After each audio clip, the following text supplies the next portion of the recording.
نحمده ونصلي ونسلم على رسوله الكريم اما بعد فاعوذ بالله من الشيطان الرجيم بسم الله الرحمن الرحيم يا ايها الذين امنوا كتب عليكم الصيام كما كتب على الذين من قبلكم لعلكم تتقون صدق اللہ العظیم۔ محبت کے ساتھ پڑھیے الصلاۃ والسلام علیکہ یا سیدی یا رسول اللہ وعلی آلک واصحابک یا سیدی یا حبیب اللہ، الصلاۃ والسلام علیکہ یا سیدی یا نبی اللہ وعلی آلک واصحابک یا سیدی یا جد الحسن والحسین۔ الحمدللہ، اللہ تعالیٰ کی توفیق سے آج اللہ نے ہمیں دوسرا روزہ رکھنے کی توفیق عطا فرمائی اور نماز ظہر ہم نے ادا کی۔ تو آج کا موضوع ہے روزہ کے اسرار و رموز، یعنی ایسی پوشیدہ باتیں جن سے ہم غافل ہیں یا ہم نے کبھی دھیان نہیں کیا، توجہ نہیں کی۔ تو سامعین محتشم، روزہ بڑی خوبصورت عبادت ہے اور اللہ رب العزت نے قرآن کریم کے اندر کئی مقامات پر لفظ صوم کا استعمال فرمایا، کبھی صائحون کا لفظ استعمال فرمایا اور کبھی فرمایا بما اسلفتم فی الایام الخالیہ۔ تو روزہ کس چیز کا نام ہے، ہمیں اس بات کا بھی علم ہونا ضروری ہے۔ لغت کے اعتبار سے یعنی گرامر کے اعتبار سے روزے کا معنی جو ہے، صوم کا معنی جو ہے وہ ہے الامساک والکف عن الشیء، کسی شے سے رک جانا یا کسی چیز سے باز رہنا، اس چیز کا نام ہے روزہ یعنی صوم۔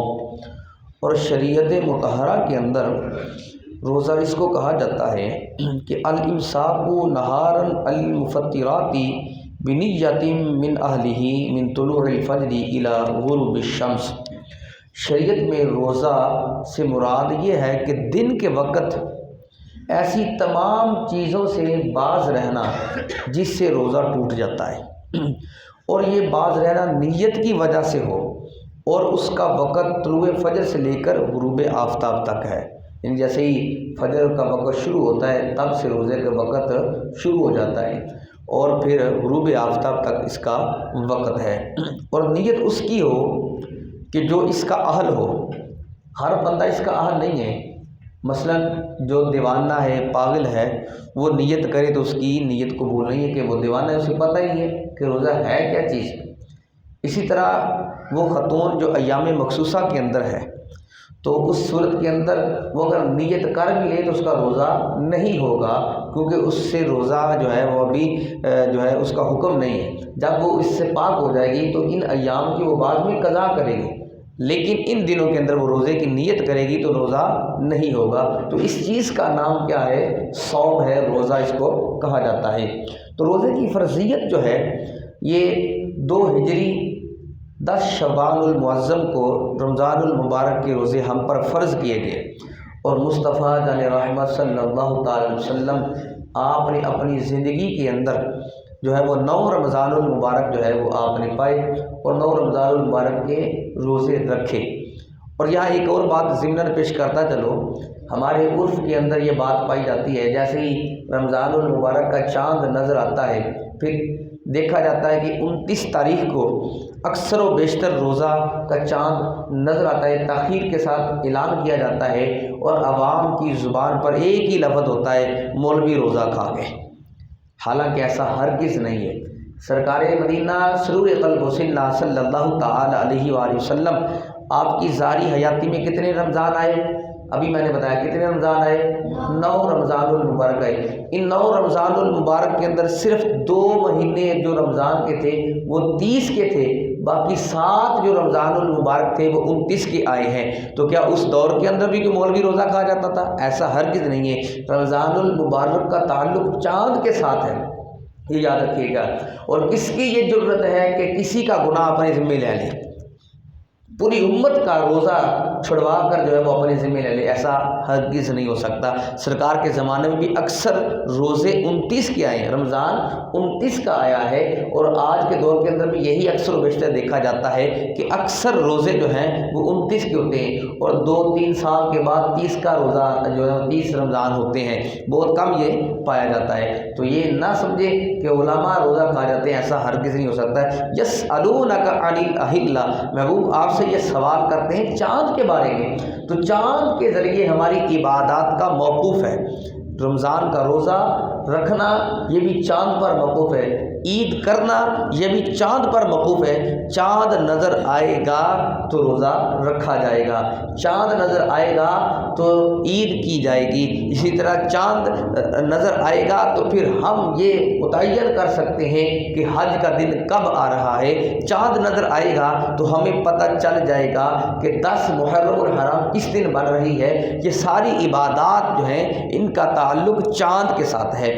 تو حضور نبی مکرم شفیع معظم جانب عالم صلی اللہ تعالی علیہ وآلہ وسلم آپ نے روزے کے بے شمار فوائد بیان کیے ہیں، اور چند چیزیں جو عقلی طور پر ہم اس کو سوچ سکتے ہیں وہ انشاءاللہ آپ کے سامنے پیش کروں گا۔ کہ سب سے پہلے روزہ جو ہے یہ اللہ کے ساتھ تعلق قائم کرنے کا ایک بہت بڑا ذریعہ ہے۔ ویسے تو بہت ساری عبادات ہیں، نماز بھی ہے اور اسی طرح حج بھی ہے، زکوٰۃ بھی ہے، لیکن جو کیفیت روزے کے اندر پائی جاتی ہے، جو فیسبلٹیاں اور جو اس کے اندر فوائد پائے جاتے ہیں، وہ صرف اور صرف روزہ ہی اس کا حامل ہے اور کوئی عبادات نہیں ہے۔ 3 چیزیں ایسی ہیں جن کے ذریعے بندہ قرب پا سکتا ہے، اپنے خالق کا قرب حاصل کر سکتا ہے۔ پہلی چیز ہوتی ہے اخلاص، یعنی مخلص ہونا، اور دوسری چیز ہوتی ہے ایمان بالغیب، کہ جس کی چیز کو نہیں دیکھا اس پر ایمان لانا۔ ہم نے رب کو نہیں دیکھا لیکن اللہ پر ایمان رکھتے ہیں، ہم نے جنت و دوزخ نہیں دیکھی لیکن ہم اس پر ایمان رکھتے ہیں، ہم نے سرور دو عالم صلی اللہ علیہ وسلم کا چہرہ ظاہری طور پر نہیں دیکھا ہے، ممکن ہے کسی امتی نے خواب کے اندر سرکار کا دیدار کیا ہو، لیکن یہ بھی ایمان بالغیب ہے۔ تو یہ تینوں چیزیں یعنی اخلاص، ایمان بالغیب اور امانت، تیسری چیز امانت ہے، یہ 3 چیزیں ایسی ہیں جو کہ روزے کے اندر جو ہے وہ بالخصوص زیادہ پائی جاتی ہیں۔ مثلا بندہ جو ہے وہ نماز پڑھتا ہے، تو نماز پڑھتا ہر بندہ نظر آتا ہے، چاہے اس کی نیت دکھانے کی ہو یا نہ ہو۔ اسی طرح کوئی زکوٰۃ دیتا ہے تو زکوٰۃ دیتا بھی بندہ نظر آتا ہے، لیکن روزہ ایسی عبادت ہے کہ یہ کسی کو معلوم نہیں ہے کہ اس بندے نے روزہ رکھا ہے یا نہیں رکھا ہے، لیکن تب پتہ چلتا ہے جب ہم اس کی مہمان نوازی کرنے کی نیت سے پوچھتے ہیں یار تجھے پانی پلائیں، تو وہ کہتا نہیں یار میں روزے میں ہوں۔ یہ ضروری نہیں کہ وہ روزہ رمضان ہی کا ہو، یعنی غیر رمضان کے اندر بندہ مہمان نوازی کرتا ہے۔ پیر کے دن بندہ، کئی روزے اللہ والے ہوتے ہیں جو روزہ رکھتے ہیں، پیر کا جمعرات کا روزہ رکھتے ہیں، ایام بیس کا روزہ رکھتے ہیں، تو یہ اخلاص والا معاملہ روزے کے اندر بہت زیادہ پایا جاتا ہے۔ تو مخلص ہو کر بندہ جو ہے وہ روزہ رکھ رہا ہے، اور کسی کو یہ بھی نہیں پتہ ہوتا ہے کہ یہ بندہ جو ہے یہ روزے میں ہے یا نہیں ہے، لیکن یہ بات اس روزے کے اندر پائی جاتی ہے۔ دوسری چیز ہے ایمان بالغیب۔ اب دیکھیں کہ اللہ تبارک و تعالیٰ نے ہمیں صبح طلوع فجر سے لے کر غروب آفتاب تک بھوکا پیاسا اور عمل زوجیے سے روکے رکھنے کا حکم دیا ہے، تو اس کے باوجود آج تک آپ نے نہ سنا ہوگا، کوئی کا دکا ہوگا ایسا شخص کہ جس کا ایمان کمزور ہوگا، وگرنہ جتنی مرضی پیاس لگ جائے، بھوک لگ جائے، اس کے باوجود ایمان والا یہ ذہن ضرور رکھتا ہے کہ اگرچہ میں رب کو نہیں دیکھ رہا لیکن میرا رب مجھے دیکھ رہا ہے، وہ پیچھے کمر میں چھپ کر بھی کھاتا بھی نہیں ہے، پیتا بھی نہیں ہے۔ یہ ہے ایمان بالغیب۔ یہ روزے کا ایک رموز ہے، اسرار ہے، ایک ایسی پوشیدہ چیز ہے جو ہمارے لیے ایک بہترین نمونہ ہے، جو ایمان بالغیب کے ساتھ تعلق رکھتا ہے اور خالق کے ساتھ تعلق قائم کرنے کا ایک بہترین ذریعہ ہے۔ اور پھر اس کے بعد امانت ہے۔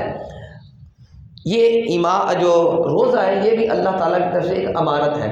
کہ بندہ کسی کے سامنے کھاتا پیتا بھی نہیں ہے اور پھر چھپ کر بھی نہیں کھاتا پیتا ہے، کہ یہ دونوں چیزیں یعنی ایمان بالغیب اور امانت جو ہے یہ ملتی جلتی چیزیں ہیں۔ میرے عزیز، میرے محترم، حضور نبی کرم صلی اللہ تعالی وسلم آپ نے فرمایا کہ اللہ تبارک و تعالیٰ فرماتا ہے، یہ حدیث قدسی ہے، فرمایا اللہ تبارک و تعالیٰ روزے دار کو دو جو ہے وہ خوشیاں عطا فرماتا ہے۔ ایک خوشی وہ ہے جس وقت وہ روزہ افطار کرتا ہے کہ سارا دن وہ بھوکا پیاسا رہا، اللہ کی امانت کو محفوظ کیے رکھا، اور پھر جس وقت افطاری کا وقت ہوتا ہے اس کے دل کے اندر خوشی یہ ہوتی ہے میں نے اللہ تعالیٰ کے حکم کو مانا ہے اور اللہ کے حکم کو پورے کرتے ہوئے یہ وقت پورا ہو چکا ہے، اور اب اس کو خوشی محسوس ہو رہی ہے اس بات پر کہ میں نے اللہ کی تابع داری کی ہے۔ اور پھر دوسری خوشی سرکار نے فرمایا روزے دار کو تب ہوگی جب قیامت کا دن ہوگا اور نفسا نفسی کا عالم ہوگا، اس عالم کے اندر روزے دار کو اللہ کا دیدار نصیب ہو جائے گا۔ تو یہ دو خوشیاں روزے دار کو نصیب ہوتی ہیں۔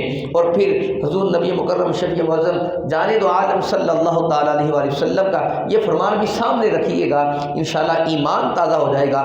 سرکار دو عالم صلی اللہ تعالیٰ علیہ وسلم آپ نے ارشاد فرمایا کہ بندے کا ہر نیک عمل اس کو اللہ کے ہاں کئی گنا اللہ کی بارگاہ میں بڑھا دیا جاتا ہے۔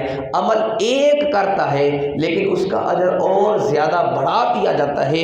اور پھر فرمایا سن لو الحسنۃ بعشر امثالھا الی 700 ضعف، فرمایا ایک نیکی کا اجر جو ہے وہ 10 گنا سے لے کر جو ہے وہ 700 گنا تک بڑھا دیا جاتا ہے، یعنی نیکی ایک کرتا ہے پھر اس کا اجر 10 بھی ملتا ہے، 11 بھی، 12 بھی، 100 بھی، 100، 200، 300، 400، 700، بلکہ فرمایا اس سے زیادہ بھی اجر اللہ نے رکھا ہوا ہے۔ لیکن الا الصوم فانہ لی وانا اجزی بھی، فرمایا مگر سن لو روزہ میرے لیے ہے اور اس کی جزا بھی میں ہی عطا فرمانے والا ہوں۔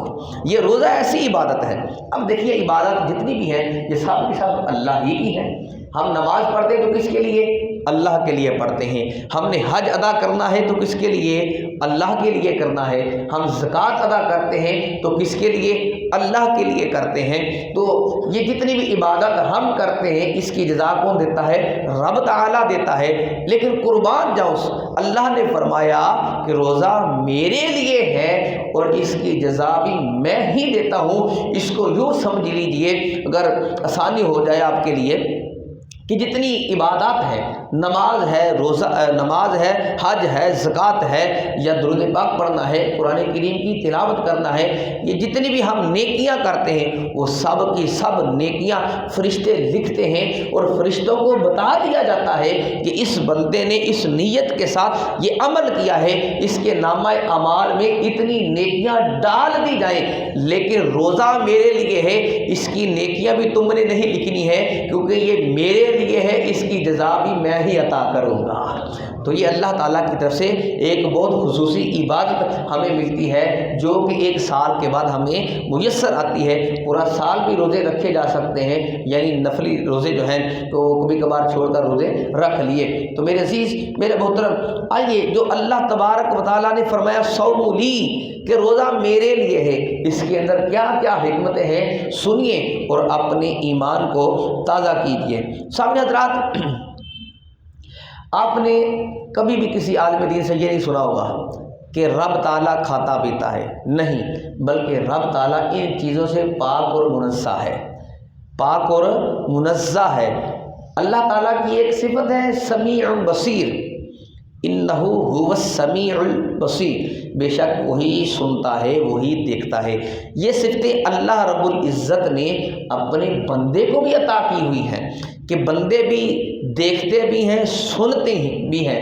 لیکن ایک ایسی صفت اللہ تعالیٰ کی بھی ہے، وہ یہ ہے کہ اللہ نہ کھاتا ہے نہ پیتا ہے، لیکن اللہ نے ایک ایسی عبادت بندے کو عطا فرما دی ہے کہ تھوڑی دیر ہی کے لیے کیوں نہ ہو وہ اللہ کے ساتھ اپنی نسبت قائم کر لیتا ہے۔ جیسے رب تعالیٰ کھانے پینے سے پاک و منزہ ہے، اسی طرح اس کے بندے ماہ رمضان کے اندر طلوع فجر سے لے کر غروب آفتاب تک جو ہے وہ کھانے پینے سے محفوظ رہتے ہیں، تو اس لیے اللہ تعالیٰ کے ساتھ نسبت قائم ہو جاتی ہے۔ میرے عزیز، میرے محترم، پھر اگلی بات سنیے کہ ساری باتیں تو اللہ ہی کی ہیں، یہ تو کنفرم بات ہے، روزہ بھی اللہ ہی کے لیے ہے، لیکن اللہ نے خصوصی طور پر جو ہے وہ یہ فرمایا کہ روزہ میرے لیے ہے۔ اس کی مثال یوں سمجھ لیجیے، ساری کی ساری زمین یہ اللہ ہی کی ہے۔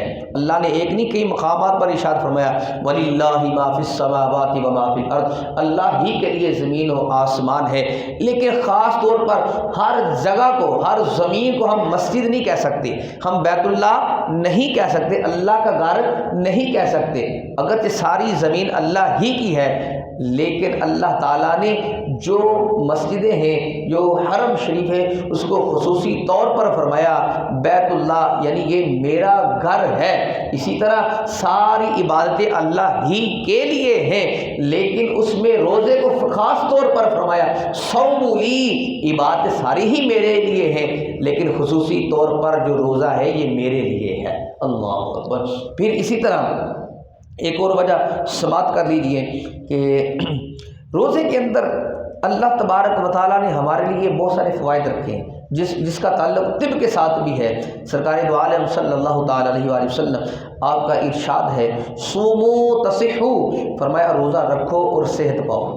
یہ روزے کے اسرار و رموز بیان کیے جا رہے ہیں جس سے ہم جو ہے وہ آشنا نہیں ہیں، ہمیں چاہیے کہ ہم ان چیزوں سے آشنا ہوں۔ ہر عبادت کی لذت تب ہی حاصل ہوگی جب ہم اس کی پیچیدگیوں کو جانیں گے، جب ہم اس کے اسرار و رموز کو جانیں گے، پھر ہمیں اس عبادت کرنے کے اندر جو لطف حاصل ہوگا وہ بنسبت پہلے کی زیادہ حاصل ہوگا۔ میرے عزیز، میرے محترم، سرکار دو عالم صلی اللہ تعالی وسلم نے میڈیکل کے اعتبار سے بھی اس کی وضاحت فرما دی۔ فرمایا یہ معمولی بات نہیں، آج کے دور کے اندر جاپان کے اندر جو ڈاکٹر حضرات ہیں انہوں نے یہ تحقیق کی ہے کہ جو بندہ 1 مہینہ اپنے آپ کو پیاسا بھوکا رکھتا ہے، اس بندے کے جسم کے اندر ایسے جو مادے ہیں جس کے ذریعے کینسر بڑھ سکتا ہے وہ ختم ہو جاتے ہیں۔ تو جو بندہ سال بھر میں 1 مہینہ ایسے رہ لے گا وہ کینسر کی بیماری سے محفوظ ہو جائے گا۔ لیکن قربان جائیے، امت مسلمہ کو اللہ نے ویسے ہی ایسی عبادت فرما دی ہے کہ 1 مہینہ بھوکا پیاسا رہتا ہے تو اللہ تبارک و تعالیٰ اس کو کینسر کے مرض سے بھی محفوظ فرما لیتا ہے۔ تو میرے عزیز، میرے محترم، ایک دفعہ نا حضرت امام زین العابدین رضی اللہ تعالی عنہ آپ سے ایک ماہر حکیم تھا جو کہ عیسائی تھا، وہ کہنے لگا کہ تمہارے قرآن کے اندر جو اللہ کی طرف سے تم کہتے ہو کہ یہ اتارا گیا ہے، اس کے اندر صرف ایک ہی علم کا ذکر ہے، اور وہ ذکر جو ہے وہ علم الادیان ہے، یعنی باقی ادیان کا علم موجود ہے، لیکن علم تو 2 طرح کے ہوتے ہیں، ایک ہوتا ہے علم الادیان اور ایک ہوتا ہے علم الابدان، یعنی جسم کے متعلق جو علم ہے۔ تو تمہارا جو قرآن ہے اس کے اندر علم الابدان موجود نہیں ہے، یعنی بدن کے متعلق علم موجود نہیں ہے، حکمت موجود نہیں ہے، طب موجود نہیں ہے۔ حضرت امام زین العابدین رضی اللہ تعالی عنہ آپ فرماتے ہیں تو نے سوال بڑا خوبصورت کیا ہے، تو کہتا ہے کہ قرآن کے اندر طب کے متعلق کچھ نہیں ہے، یہ تیری سوچ غلط ہے۔ قرآن کریم کی ساری صورتیں ایک طرف، قرآن کریم کی ایک صورت ایک طرف، قرآن کریم کے ایک رکوع ایک طرف، میں صرف اور صرف ایک آیت کے چند جملے پیش کروں گا، تمہیں پتہ چل جائے گا کہ قرآن نے حکمت بھی بیان فرمائی ہے، علم الابدان بھی بیان فرمایا ہے۔ تو وہ کہنے لگا کیا ہے؟ فرمایا تو نے قرآن کریم کے اندر یہ نہیں پڑھا کلوا واشربوا ولا تسرفوا، کھاؤ اور پیو لیکن اسراف مت کرو، یعنی کھاؤ اور پیو اتنا ہی جتنی ضرورت ہے، پیٹ کو اتنا زیادہ بھی نہ بھر لو کہ تمہیں بعد میں پریشانی ہو۔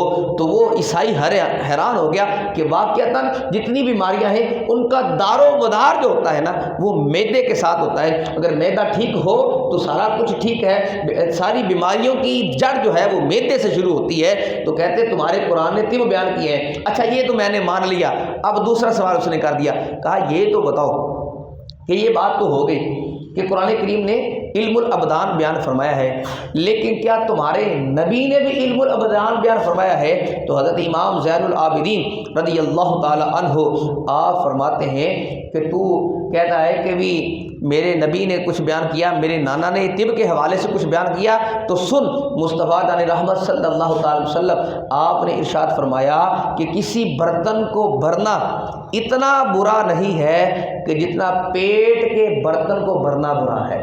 یہ آپ جو ڈاکٹر حضرات ہیں یا طبیب حضرات ہیں جو وہ بات اس کو سمجھتے ہیں، اور یہ خود بھی لوگوں کا مشاہدہ بھی ہوگا کہ جس دن ہم پیٹ بھر کر کھا لیتے ہیں تو پھر ہم اپنے آپ سے بھی تنگ ہو جاتے ہیں، پھر بالآخر پیٹ کی بیماریاں بھی لاحق ہو جاتی ہیں، یہاں تک کہ وہ کیفیات ایسی ہو جاتی ہیں کہ وہ کھانا یا تو باہر آ جاتا ہے یا پھر طبیعت بگڑ جاتی ہے۔ تو نبی کریم رؤوف الرحیم صلی اللہ علیہ وسلم کے ایک ایک فرمان کے اندر بہت ساری حکمتیں ہیں۔ تو آپ کہتے ہیں سرکار دو عالم صلی اللہ علیہ وسلم نے فرمایا کہ بندے کو چند لقمے ہی کافی ہیں کہ جس سے اس کی پشت جو ہے وہ سیدھی رہے، یعنی پیٹ بھر کر نہ کھایا جائے۔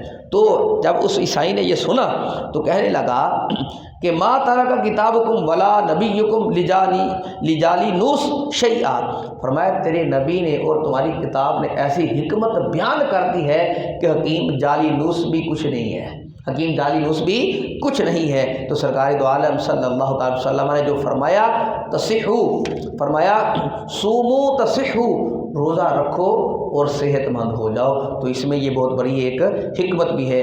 دو چیزیں میں نے پیش کی ہیں، ایک کہ روزے کے ذریعے اللہ کا قرب نصیب ہوتا ہے، دوسرا روزے سے جو دنیاوی فائدہ ہے وہ انسان کے بدن کے ساتھ ہے کہ انسان کا جسم جو ہے وہ صحت مند ہو جاتا ہے۔ اللہ تعالیٰ میری آج کی گفتگو کو اپنی بارگاہ میں قبول فرمائے۔ کل کا موضوع ہوگا سیدہ کائنات سلام اللہ علیہا، چونکہ کل 3 رمضان المبارک ہے، سیدہ کائنات سلام اللہ علیہا کا یوم وصال ہے۔ آپ کی سیرت طیبہ کو انشاءاللہ بیان کروں گا۔ اللہ تعالیٰ میری آج کی گفتگو کو اپنی بارگاہ میں قبول فرمائے۔ وآخر دعوانا الحمدللہ رب العالمین۔